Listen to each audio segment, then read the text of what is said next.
नरेंद्र मोदी आखिरकार मणिपुर जा रहे हैं। वो मणिपुर जो पिछले 2 साल से जातीय हिंसा, अव्यवस्था और उपेक्षा का शिकार रहा है, वह मणिपुर जिसे लेकर संसद से सड़क तक पर विपक्ष आवाज उठाता रहा है। मणिपुर उत्तर पूर्व का वो राज्य जहां कुकी और मैतेई समुदाय के बीच जातीय संघर्षों ने सैकड़ों लोगों की जान ली, हजारों विस्थापित हुए और राज्य की कानून व्यवस्था पूरी तरह चरमरा गई।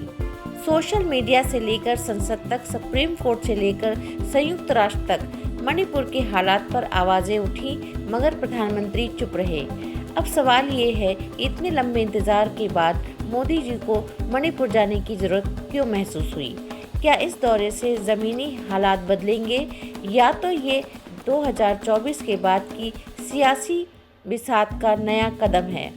कहा जा रहा है कि प्रधानमंत्री मोदी अपने इस दौरे में हजारों करोड़ के पैकेज, पुनर्वास योजनाओं और इंफ्रास्ट्रक्चर प्रोजेक्ट्स की घोषणा कर सकते हैं, लेकिन राजनीतिक विश्लेषकों की नज़रें इस बात पर टिकी हैं कि ये दौरा आखिर अब क्यों?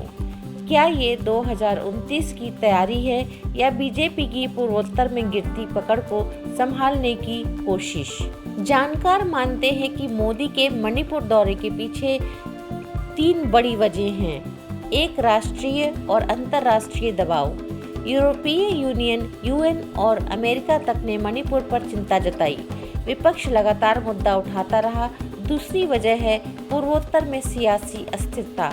बीजेपी ने 2018 में मणिपुर में बड़ी जीत हासिल की थी, लेकिन हाल के हिंसा और बदइंतजामी ने स्थानीय समर्थन को कमजोर किया। और तीसरी वजह बिगड़ती छवि को सुधारने को माना जा रहा है। 2024 के बाद मोदी एक स्टेट्समैन की छवि गढ़ना चाह रहे हैं और मणिपुर दौरा इस छवि को मजबूत करने की कोशिश भी हो सकता है। हालांकि मोदी के इस दौरे को लेकर मैतेई समुदाय ने अभी से विरोध का ऐलान कर दिया है। मैतेई समुदाय इस हिंसा का सबसे ज्यादा शिकार रहा है। महिलाओं पर जितना अत्याचार उसने झेला है, इससे उसके भीतर सरकार को लेकर बेहद गुस्सा है।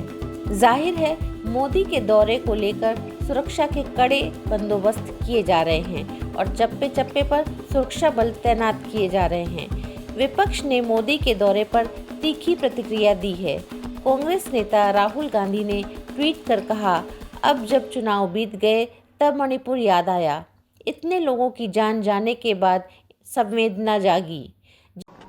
नहीं, मणिपुर में बहुत समय से इशू है, अब जा रहे हैं, ठीक है, बट मेन मुद्दा तो देश में वोट चोरी का है।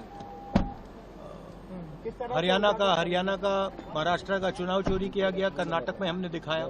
तो मेन मुद्दा तो देश में वोट चोरी का है। सब जगह लोग यही कह रहे हैं, वोट चोर। जनता भी बटी हुई है।